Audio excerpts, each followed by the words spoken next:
الحمد للہ رب العالمین والصلاة والسلام علی اشرف الانبیاء والمرسلین وعلی آلہ واصحابہ اجمعین، اما بعد فاعوذ باللہ من الشیطان الرجیم، بسم اللہ الرحمن الرحیم۔ یہ class Islamic study B S کے دوسرے سیمیسٹر اور فرسٹ سیمیسٹر کے لیے یہ لیکچر ہے۔ اس سے پہلے ہم آن لائن بہت سی کلاسیں پڑھ چکے ہیں، تو یہ چھٹا لیکچر ہے۔ اس لیکچر کے اندر ہم موطا امام مالک رحمۃ اللہ علیہ سے، جو کہ امام مالک رحمۃ اللہ علیہ کی مشہور اور شہر آفاق کتاب ہے، اس کے منتخب ابواب ہم نے پڑھنے تھے۔ آج ہم تقدیر کے حوالے سے پڑھنے جا رہے ہیں۔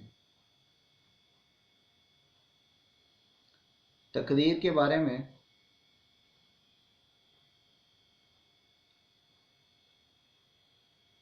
ہمیں اس بات پر یقین ہونا چاہیے کہ اس دنیا کے اندر جو کچھ بھی ہو رہا ہے وہ اللہ تبارک و تعالیٰ کے حکم سے ہو رہا ہے، اس کی اجازت سے ہو رہا ہے، اس کی مرضی اور منشا سے ہو رہا ہے۔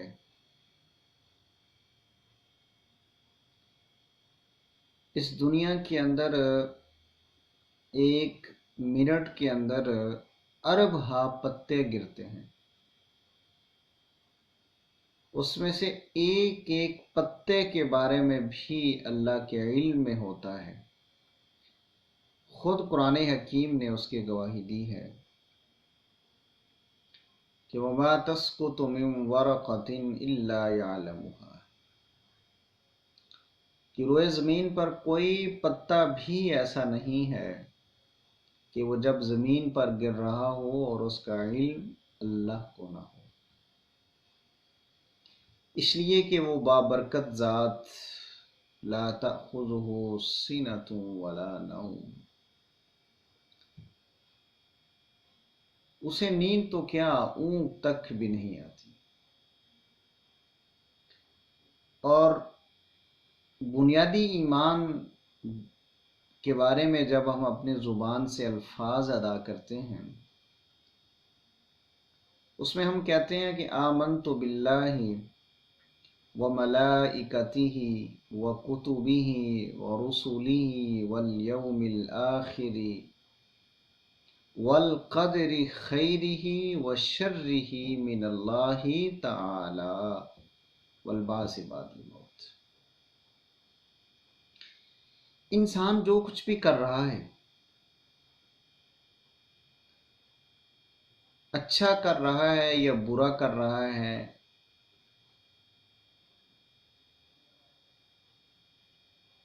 گناہ کر رہا ہے، ثواب کر رہا ہے، وہ اس کی تقدیر میں لکھا ہوا ہے اور اللہ کے علم میں ہے۔ لیکن انسان کرتا اپنی آزادی، اپنی مرضی اور اپنے ارادے کے ساتھ ہے۔ یہ اسے اختیار دیا گیا ہے کہ آپ کو آزادی ہے کہ آپ کون سا راستہ اختیار کرنا چاہتے ہیں۔ مثلا ایک سادہ سی مثال ہے کہ اب اگر میں نماز پڑھنا چاہوں تو میں مسجد جاؤں گا، راستے میں اللہ تعالیٰ نے شیطان کو کوئی ایسا ویپن دے کے تو نہیں کھڑا کیا کہ جی جو شخص بھی مسجد میں آئے اور آپ اسے فائر ماریں اور اسے قتل کرتے ہیں، اس ڈر سے کہ یہ شیطان تو ہمارا دشمن ہے، اگر میں نماز پڑھنے گیا اس نے تو نماز سے روکنا ہے اور وہ وہاں کھڑا مجھے قتل کر دے گا۔ ایسے نہیں، یعنی مجھے آزادی دی ہے، میں اپنی مرضی کے ساتھ مسجد جانا چاہتا ہوں تو چلا جاتا ہوں، اور نہیں جانا چاہتا تو نہیں جاتا۔ لیکن یہ بات میں اس انداز میں نہیں کہہ سکتا کہ اب میں یہاں بیٹھا ہوں اور میں اذان ہوگی ہے، مسجد میں جانا ہی نہیں چاہ رہا، جاتا ہی نہیں ہوں، بیٹھا رہتا ہوں، تو میں کہوں جی میری تقدیر میں یہی لکھا ہوا تھا۔ اور اگر میں چلا جاؤں تو میں یہ کہوں میری تقدیر میں یہ لکھا ہوا تھا جانا، ٹھیک ہے۔ لیکن آزادی عمل کی جو آزادی ہے وہ آپ کو دی گئی ہے، آپ اپنی آزادی کے ساتھ عمل کر سکتے ہیں، اپنی مرضی کے ساتھ عمل کر سکتے ہیں۔ تو نبی اکرم صلی اللہ علیہ وسلم نے تقدیر کے حوالے سے گفتگو کرنے سے منع فرمایا۔ اسی سلسلے میں یہ چند حدیث ہیں، ہم اس کو پڑھتے ہیں اور ساتھ ساتھ اس کی تشریح بھی کرتے چلے جائیں گے۔ یہ میں نے اپنے سامنے لیپ ٹاپ میں موطا امام مالک کتاب کھولی ہوئی ہے، اور آپ کے پاس بھی کورس آن لائن آپ کو آ چکی ہے، آپ اس میں سے دیکھیں گے کہ پہلی حدیث ان ابی ہریرہ ان رسول اللہ صلی اللہ علیہ وسلم قال تحاج آدم و موسیٰ فحج آدم موسیٰ قال له موسیٰ انت آدم الذي اغويت الناس واخرجتهم من الجنة فقال له آدم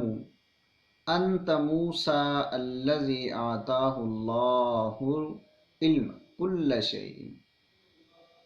واصطفاه على الناس برسالته قال نعم قال افتلومني على امر قد قدر علی قبل ان اخلق۔ یہ حدیث حضرت ابو ہریرہ رضی اللہ تعالیٰ عنہ سے روایت ہے کہ رسول اللہ صلی اللہ علیہ وسلم نے فرمایا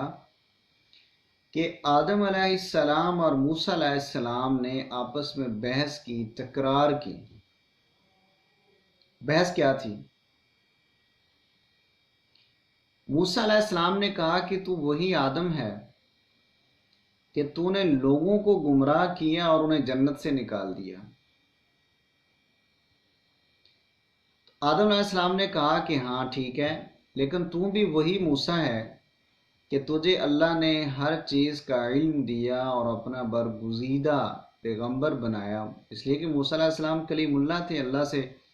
ہم کلام ہوتے تھے، اور کبھی کبھار اپنی مرضی بھی اللہ سے منوا لیتے تھے۔ یہ محبت ہے، ایسا تو نہیں ہے کہ موسیٰ علیہ السلام خدا نہ خواستہ اللہ کی نافرمانی کرتے تھے یا اطاعت سے باہر نکل جاتے تھے۔ یہ اللہ اور ان کی محبت تھی آپس میں، یہ اعزاز اللہ نے ان کو دیا تھا۔ کہا کہ تجھے برگزیدہ پیغمبر بھی بنایا، انہوں نے کہا ہاں۔ پھر آدم علیہ السلام نے کہا کہ باوجود اس کے کہ تو مجھے کہہ رہا ہے کہ میں نے لوگوں کو گمراہ کیا اور جنت سے نکلوایا، آپ مجھے اس چیز کے بارے میں ملامت کیوں کر رہے ہیں کہ جو میری تقدیر میں لکھا جا چکا تھا میرے پیدا ہونے سے بھی پہلے؟ یعنی موسیٰ علیہ السلام نے آدم علیہ السلام کے ساتھ یہ بحث کی، انہیں کہا کہ دیکھیں آپ نے لوگوں کو جنت سے نکلوا دیا۔ ظاہر ہے کہ اللہ تعالیٰ نے آدم علیہ السلام اور ہماری اماں حوا کو جنت میں رکھا تھا، اور وہ اگر شیطان کے بہکاوے میں نہ آتے اور وہ درخت کا پھل نہ کھاتے تو اللہ تعالیٰ انہیں جنت سے نہ نکالتا، اور پھر ان سے پیدا ہونے والی ساری ذریت وہ جنت میں ہی پیدا ہوتی اور وہی رہتی ہم سب۔ تو موسیٰ علیہ السلام نے پیار بھرا انداز، ظاہر ہے وہ بھی یہ کیسے ہو سکتا ہے کہ انسان اپنے باپ سے ہو، تو ہمارے باپ تھے نا آدم علیہ السلام۔ یہ ایک الگ بحث ہے کہ یہ مکالمہ کہاں ہوا، یہ ایک لمبی ہسٹری، ہمارا وہ موضوع نہیں ہے۔ تو کہا کہ آپ وہ نہ درخت کا پھل کھاتے نہ ہم باہر نکلتے، آپ بھی مزے کر رہے ہوتے جنت میں، ہم بھی مزے کر رہے ہوتے جنت میں آج۔ تو اس پر آدم علیہ السلام نے کہا کہ ٹھیک ہے میں آپ کی بات مانتا ہوں، لیکن تو بھی تو وہی موسیٰ ہے کہ تجھے اللہ نے ہر چیز کا علم دیا اور برگزیدہ نبی بنایا، تجھے تو سب چیزوں کا علم ہے۔ کوئی اور بندہ یہ بات کہتا ہے، کوئی عام بندہ تو چلے بیرڈ، ہم کبھی کبھار کہتے ہیں نا کہ یار دیکھیں اب آپ بھی یہ سوال کر رہے ہیں، کوئی بچہ کرتا تو چلو کم از کم اچھا بھی لگتا، تو ایک پیار بھرے انداز میں۔ مقصد آدم علیہ السلام نے بھی جو سمجھایا اور جو ہمیں اللہ کے رسول نے پیغام دیا کہ جو چیز اللہ نے آپ کی تقدیر میں لکھ دی ہے آپ کے پیدا ہونے سے پہلے، حدیث پاک میں آتا ہے نا کہ جب بچہ پیدا ہوتا ہے تو اللہ تعالیٰ اس کا رزق، اس کی عمر، اس نے کہاں جانا ہے، کہاں آنا ہے، کتنا کھانا ہے، کتنا پینا ہے، رفعت الاقلام و جفت الصحف، اس کی تقدیر لکھ کے قلم توڑ دیے جاتے ہیں اور صحیفے خشک کر دیے جاتے ہیں، بس ختم۔ اس کے علاوہ اس میں پھر کمی بیشی نہیں ہوتی۔ یہ جو ہم کہتے ہیں، ہمارے ہاں ایک عقیدہ ہے پنجاب میں کہ شبرات کے موقع پر اللہ تعالیٰ تقدیروں میں کمی بیشی کرتے ہیں، تو یہ ایسا نہیں ہے، تقدیر میں کمی بیشی کوئی نہیں ہے۔ حدیث پاک میں جو آ گیا رفعت الاقلام و جفت الصحف، ہاں عمل کی آزادی ہے آپ کو، آپ کی مرضی ہے، آپ جو چاہیں کر سکتے ہیں۔ آپ جنت کے راستے پہ قدم اٹھانا چاہیں آپ کو کوئی روک نہیں سکتا، جہنم کے راستے کی طرف آپ بڑھنا چاہیں تو تب بھی آپ کے قدم کو کوئی پکڑ نہیں سکتا، تذکیر نصیحت تو ہو سکتی ہے۔ تو بہرحال آدم علیہ السلام نے موسیٰ علیہ السلام سے کہا کہ دیکھیں آپ کلیم اللہ ہیں، آپ کو سب چیزوں کا علم ہے، تو آپ ایسی تقدیر کے بارے میں سوال کر رہے ہیں، ایسی چیز کے بارے میں جو میرے علم سے آ گیا۔ اگلی حدیث، اس کا لفظی ترجمہ میرے خیال میں پہلے پڑھ لیتے ہیں۔ ان ابی ہریرہ، حضرت ابو ہریرہ رضی اللہ تعالیٰ عنہ سے روایت ہے، ان بے شک رسول اللہ صلی اللہ علیہ وسلم، رسول اللہ علیہ وسلم سے یہ روایت ہے، قال وہ فرماتے ہیں، یعنی اللہ کے رسول فرماتے ہیں، تحاج بحث کی، جھگڑا کیا آپس میں، آدم علیہ السلام نے، و موسیٰ اور موسیٰ علیہ السلام نے، فحج آدم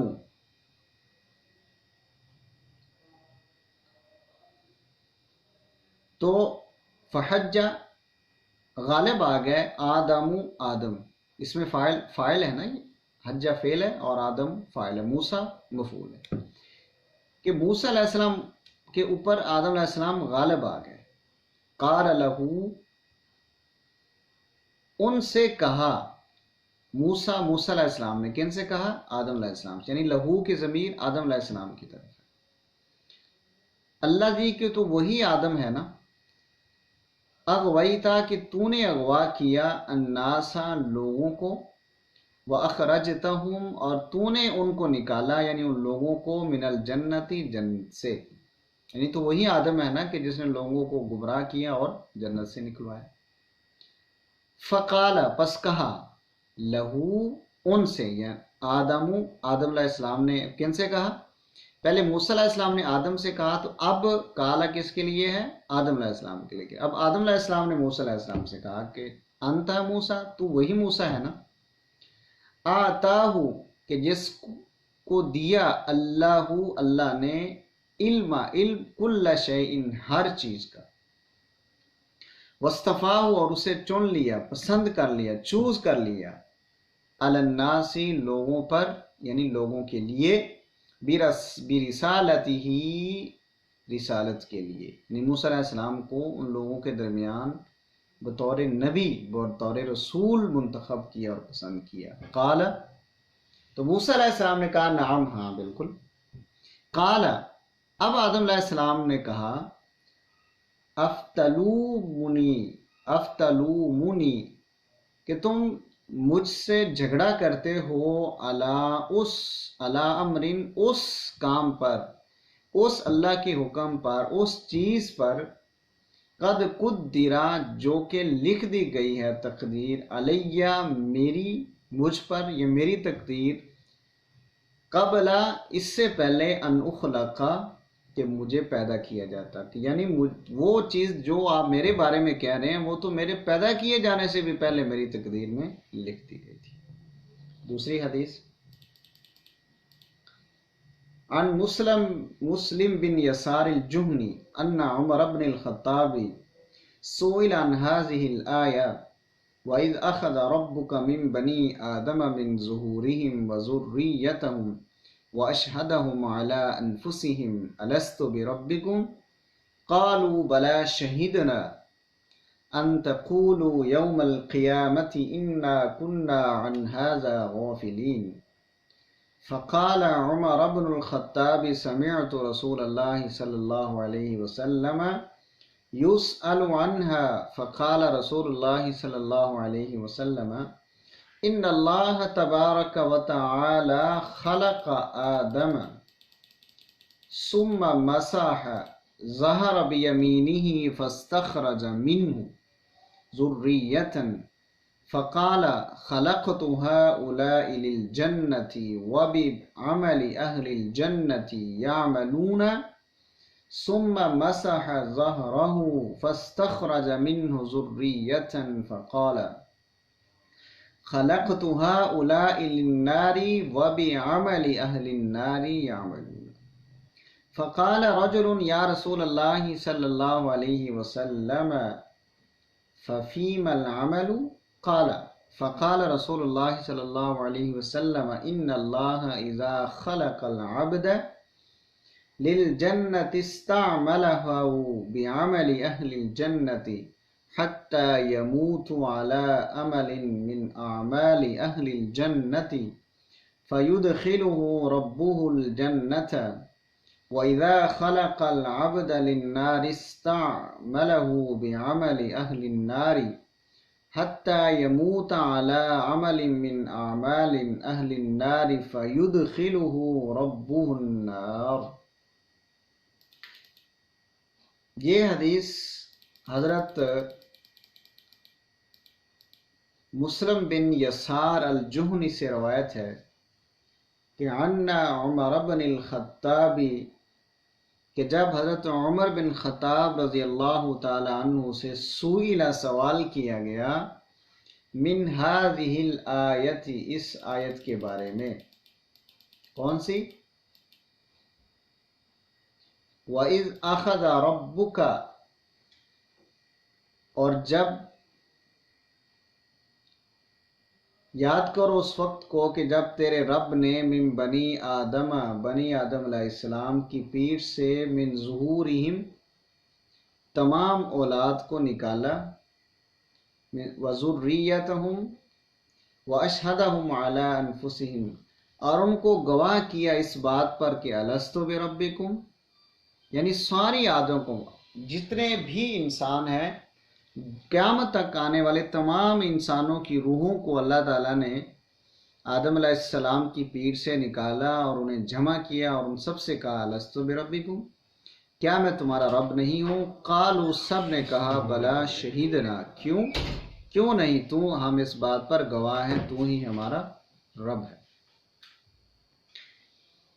تو جب حضرت عمر بن خطاب رضی اللہ تعالیٰ عنہ سے اس آیت کے بارے میں سوال کیا گیا تو عمر بن خطاب رضی اللہ تعالیٰ عنہ نے اس کا جواب اس انداز میں دیا کہ سمعت۔ اب ظاہر ہے کہ عمر بن خطاب رضی اللہ تعالیٰ عنہ سے جب اس آیت کے بارے میں سوال کیا گیا، یہ بنیادی طور پر ایک شہادت اور گواہی ہے جو تمام انسانوں نے اللہ تبارک و تعالیٰ کے سامنے کھڑے ہو کر دی تھی، اور اس وقت سارے انسان خود تو موجود نہیں تھے، ان کی روحیں ہی موجود تھی، تمام لوگوں کی ارواح، یعنی آدم علیہ السلام سے لے کر قیامت تک آنے والے انسانوں کی۔ تو یہی سوال جو عطا بن یسار جوہنی صحابی نے عمر بن خطاب سے کیا، تو اس کے بارے میں عمر بن خطاب اللہ کے رسول سے سن چکے تھے، اس لیے انہوں نے یہ بات کہی کہ سمعت، میں نے سنا ہے رسول اللہ صلی اللہ علیہ وسلم، نبی صلی اللہ علیہ وسلم سے یسأل عنہا،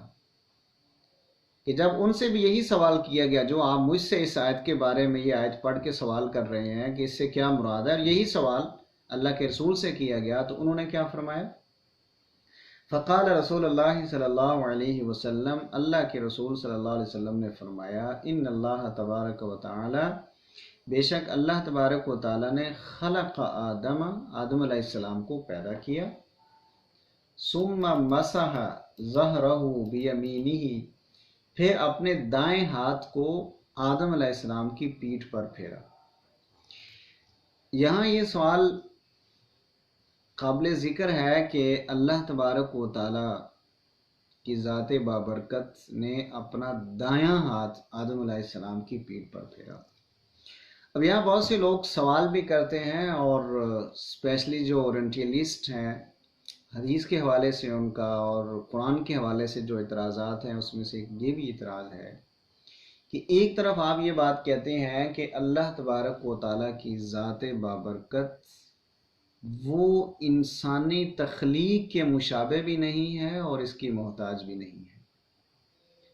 تو یہ حدیث میں جو اللہ کے رسول نے یہ بات ارشاد فرمائی ہے کہ اللہ تعالیٰ نے اپنے دائیں ہاتھ کو آدم علیہ السلام کی پیٹھ پر پھیرا، تو جب آپ کہتے ہیں کہ اللہ تبارک و تعالیٰ کی ذات مثل انسان نہیں ہے، تو پھر ہاتھ کہاں سے آ گئے؟ تو اللہ کے رسول صلی اللہ علیہ وسلم نے اس کا جواب دیا ہے کہ کما ہوا شأنہ، کہ ہاتھ سے مراد، اب ایسے تو قرآن میں آتا ہے ید اللہ فوق ایدیہم، وجہ اللہ، اللہ کا چہرہ، تو اللہ کے رسول نے فرمایا کہ اس سے یہ ایک استعارہ ہے، اس سے مراد اللہ کے شان اور اللہ کے لیے جو مناسب اور اس کے شان شیان ہے وہی اس سے مراد ہے۔ ہم اس کی نہ تو کوئی اگزامپل دے سکتے ہیں کہ ہاتھ سے کیا مراد ہے اور وہ کس قسم کا ہاتھ ہے، اللہ کے چہرے سے کیا مراد ہے اور کس قسم کا چہرہ، وہ ان چیزوں سے پاک ہے، اس لیے کہ وہ لم یلد ہے ولم یولد ہے۔ تو فرمایا کہ فاستخرج منہ ذریۃ، تو جب آدم علیہ السلام کی پیٹھ پر اپنا دایاں ہاتھ پھیرا تو اس میں سے اس کی ذریت کو نکالا، یعنی قیامت تک آنے والے انسانوں کی روحوں کو نکالا، یعنی فزیکلی انسان مراد نہیں ہے۔ فقال، پس فرمایا کہ خلقت، میں نے پیدا کیا ہے، ہؤلاء، ان لوگوں کو، للجنت، جنت کے لیے، میں نے ان لوگوں کو جنت کے لیے نکالا ہے، وبعمل اہل الجنت یعملون، اور یہ لوگ جنتیوں کے کام کریں گے، اہل جنت والے کام کریں گے، یعنی نیک راستے پر چلیں گے۔ ثم مسح ظہرہ، پھر اللہ تبارک و تعالیٰ نے دوبارہ آدم علیہ السلام کی پیٹھ پر ہاتھ پھیرا، اور فاستخرج منہ ذریۃ، تو اس میں سے بھی ایک ذریت کو نکالا، لوگوں کو نکالا۔ قال، اور پھر فرمایا کہ خلقت، میں نے پیدا کی ہے، ہؤلاء، ان لوگوں کو، للنار، جہنم کے لیے، آگ والوں کے لیے، وبعمل اہل النار، اور یہ اہل نار والے، یعملون، عمل کریں گے۔ فقال رجل، پس ایک آدمی نے پھر یہ سوال کیا کہ یا رسول اللہ، یا اللہ کے رسول، ففیم العمل، پھر عمل کرنے کا کیا فائدہ ہوا کہ جب اللہ تبارک و تعالیٰ نے خود ہی فیصلہ فرما دیا پیدا کرتے وقت تمام انسانوں کی ارواحوں میں سے، یعنی ایک دفعہ پیٹھ پہ ہاتھ پھیرا دایاں، تو جو لوگ پیدا ہوئے اس سے جو روحیں پیدا ہوئی، تو فرمایا کہ یہ اہل جنت ہیں اور یہ جنت والے عمل کریں گے اور جنت میں چلے جائیں گے۔ اور دوسری بات، ہاتھ پھیرا تو جو روحیں اس وقت پیدا فرمائیں ان کے بارے میں فرمایا اللہ تبارک و تعالیٰ نے کہ یہ اہل جہنم ہیں اور جہنمیوں والے عمل کریں گے اور جہنم میں چلے جائیں گے۔ تو جب اللہ کے رسول یہ بات ارشاد فرما رہے تھے اس آیت کی تفسیر میں، تو وہیں بیٹھے ایک صحابی نے کہا کہ یا رسول اللہ، پھر عمل کا کیا؟ کہ ایک وہ شخص جو دن رات اپنے آپ کو مشقت میں ڈالتا ہے، گرمی سردی کو برداشت کرتا ہے، سردیوں میں ٹھنڈے پانی سے وضو کرتا ہے، گرمی کو برداشت کرتا ہے، پسینہ ہے، ٹائم نکالتا ہے، نماز پڑھتا ہے، آج کے دور میں بینک بیلنس کا، جائیداد کا، پراپرٹیز کا، پیسوں کا مقابلہ ہے، دوڑ ہے، ریل پیل ہے، سٹیٹس بھی اسی کو تسلیم کیا جاتا ہے، بڑا آدمی بھی اسے مانا جاتا ہے کہ جس کا بینک بیلنس بڑا ہو، جس کے پاس بڑی گاڑی ہو، بڑی سی چابی اس کے ہاتھ میں ہو، اچھا سا موبائل ہو، بہترین بنگلہ ہو۔ تو پھر دوسرے انسان کو کیا فائدہ ہوا کہ جو تقوی کے راستے پر چلا، جو حرام سے بچتا رہا، مختصر سی اس نے قناعت کے ساتھ زندگی گزاری اور بڑی مشکلات کو برداشت کیا۔ تو اس موقع پر فقال رسول اللہ صلی اللہ علیہ وسلم، تو اللہ کے رسول صلی اللہ علیہ وسلم نے فرمایا کہ ان اللہ، بے شک اللہ تبارک و تعالی، اذا خلق العبد، جب وہ کسی بندے کو پیدا کرتا ہے، للجنت، جنت کے لیے، استعملہ بعمل اہل الجنہ، تو اس بندے کو جنتیوں والے اس سے کام کرواتا ہے، حتی یموت، یہاں تک کہ اس کی موت واقع ہو جاتی ہے، علی عمل، ان اعمال پر، من اعمال اہل الجنت، جو اہل جنت والے اعمال ہوتے ہیں، فیدخلہ ربہ الجنت، تو اس کا رب اس کو داخل کر دیتا ہے جنت میں۔ وَإِذَا خَلَقَ الْعَبْدَ، اور وہ جب کسی بندے کو پیدا کرتا ہے، للنار، جہنم کے لیے، استعملہ، تو وہ اس سے کام کرواتا ہے، بعمل اہل النار، جہنم والوں کے جیسے عمل، حتی یموت، یہاں تک کہ اس کی موت آ جاتی ہے، علی عمل من اعمال، ان اعمال پر، اہل النار، جو اہل نار والے عمل ہوتے ہیں، فیدخلہ، تو اس کو داخل کر دیتا ہے، ربہ، اس کا رب، النار، آگ میں۔ اب اس حدیث میں سمجھنے والی دو باتیں ہیں۔ پہلی بات تو یہ ہے کہ اللہ تبارک و تعالیٰ نے تقدیر کے حوالے سے لکھ تو ضرور دیا ہے انسان کو، لیکن انسان کو عمل کی آزادی بھی دی ہے۔ انسان اپنی مرضی سے عمل کرتا ہے اور اپنے ارادے کے ساتھ عمل کرتا ہے، ایک بات۔ دوسری، ایک اور حدیث میں اللہ کے رسول صلی اللہ علیہ وسلم نے فرمایا کہ کچھ لوگ ایسے ہیں تم میں سے، وَإِنَّ لَيَعْمَلُ بِعَمَلِ أَهْلِ الْجَنَّةِ، جو اہل جنت والے عمل کرتے رہتے ہیں، حَتَّى مَا يَكُونَ بَيْنَهُ وَبَيْنَهَا إِلَّا ذِرَاعٌ، یہاں تک کہ ان کے اور جنت کے درمیان ایک گز کا فاصلہ رہ جاتا ہے، فَيَسْبِقُ عَلَيْهِ الْكِتَابُ، لیکن پھر کوئی ایسا عمل کر بیٹھتا ہے کہ نامہ اعمال اس پر غالب آ جاتا ہے، فَيَدْخُلُ الْجَهَنَّمَ، وہ جہنم میں داخل ہو جاتا ہے۔ یعنی دو چیزیں ہیں انسان کی زندگی میں، ایک تو یہ ہے کہ انسان کو عمل کے لیے آزادی دی گئی ہے کہ وہ اگر نیکی کا کام کرنا چاہے تو کر سکتا ہے، اور اگر وہ برائی کے راستے پر چلنا چاہے تب بھی وہ جا سکتا ہے، اسے دنیا کے اندر کوئی روکے گا نہیں۔ بے شک شیطان ہمارا دشمن موجود ہے، وہ ہمیں اس حد تک تو گمراہ کر سکتا ہے کہ وہ ہمارے ذہنوں میں، ہمارے وسوسے کی صورت میں ہمارے درمیان موجود رہتا ہے۔ اللہ کے رسول نے جیسے فرمایا کہ وہ انسان کے رگوں میں خون کی طرح دوڑتا ہے،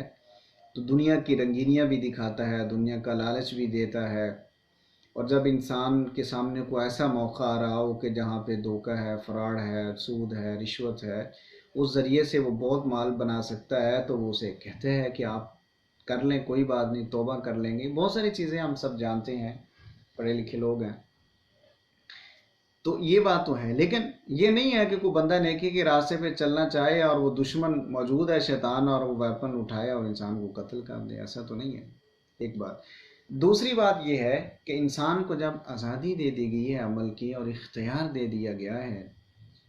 تو انسان کا خاتمہ بھی ایمان پر ہونا چاہیے، جیسا کہ اللہ کے رسول نے فرمایا کہ انما الاعمال بالنیات، کہ اعمال کا دار و مدار نیتوں پر ہے۔ اسی طرح ایک اور موقع پر بھی ارشاد فرمایا کہ انما الاعمال بالخواتیم، کہ اعمال کا دار و مدار وہ خاتمے پر ہے، یعنی انسان کی جب موت آئے وہ کس حالت میں آئی ہے اسے بھی کاؤنٹ کیا جائے گا، جیسے کہ دوسری حدیث میں بھی وضاحت آئی اور یہاں اس حدیث کے اندر بھی آئی کہ انسان جنت والے عمل کرتا رہتا ہے، اب اس کے اور جنت کے درمیان ایک گز کا فاصلہ رہ جاتا ہے، لیکن وہ مرنے سے پہلے کوئی ایسا کام کر بیٹھتا ہے، اس کی زبان سے کوئی ایسے لفظ نکل جاتے ہیں جو کہ شرک ہو سکتا ہے، اللہ کو ناپسند ہو سکتے ہیں، یا کوئی ایسا کام عموماً دیکھا گیا کہ لوگ موت کے قریب جب ہم نے تو دیہاتوں میں دیکھا ہے، اور ظاہر ہے ہم دیہات کے رہنے والے ہیں، کہ بڑے بڑے پڑھے لکھے لوگ، حاجی نمازی، ہر وقت تسبیح ان کے ہاتھ میں، اور ذکر و اذکار، خیرات بھی، دیگیں بھی پکا رہے ہیں، بڑے ذمہ دار ہیں، مرتے وقت وہ پٹواری کو بلایا اور وراثت بیٹیوں کو دی نہیں، بیٹوں کو دے دی۔ اب ظاہر ہے کہ اب ان کی وہ نمازیں، وہ نماز اور وہ تسبیحات اور وہ سارا کچھ، اب وہ اس کی قدر اللہ تعالیٰ کے یہاں کیسے قبول ہوگی کہ جا کہ انسان ایک اس کام کو کر کے جا رہا ہے جیسے اللہ نے اسے، وہ اس کا اختیار ہی نہیں ہے۔ اب وراثت بیٹوں کا اور بیٹیوں کا، بیوی کا، ماں باپ کا، وہ اللہ نے طے کر دیا ہے۔ اب وہ ہمارا اختیار نہیں ہے، ہمیں حکم دیا گیا ہے کہ آپ نے اتنا اتنا ان کو دے دینا ہے۔ اب ہم اللہ کے اختیار کو جو وائلیٹ کر رہے ہیں، اس کے اختیار کو اپنے ہاتھ میں لے کے ہم وہ جو بیٹی کو اللہ نے حصہ دیا تھا، ہم اس کو اٹھا کے بیٹے کو دے دیا۔ تو اس طرح کی بہت ساری مثالیں، اور اسی طرح ایک دوسرا شخص جو ساری عمر جہنمیوں والے عمل کرتا رہتا ہے، اللہ کے رسول نے فرمایا، لیکن جاتے وقت کو ایسا کام کر دیتا ہے، ایسا کو نیکی کا کام کر لیتا ہے کہ جس سے اللہ راضی ہو جاتا ہے اور وہ اسے جنت میں داخل کر دیتا ہے۔ یہ بخاری کے اندر حدیث موجود ہیں۔ بہرحال ہمارے آج کے اس لیکچر کے اندر جس چیز سے اللہ کے رسول نے ہمیں مانا فرمایا ان حدیث کے اندر،